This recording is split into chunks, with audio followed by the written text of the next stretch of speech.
right there, that's clean. That hasn't been cleaned yet, and that's dirty.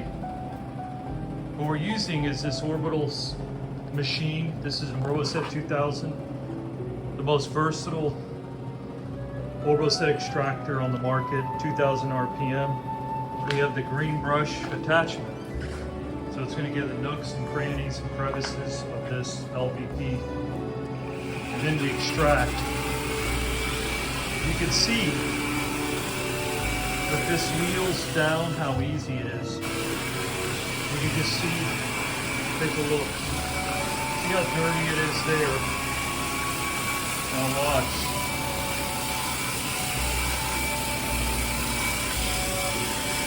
Agitation is second to none. Easy, right? Wheels down is key.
You can see compared there, not clean, there clean, it's a night and day difference.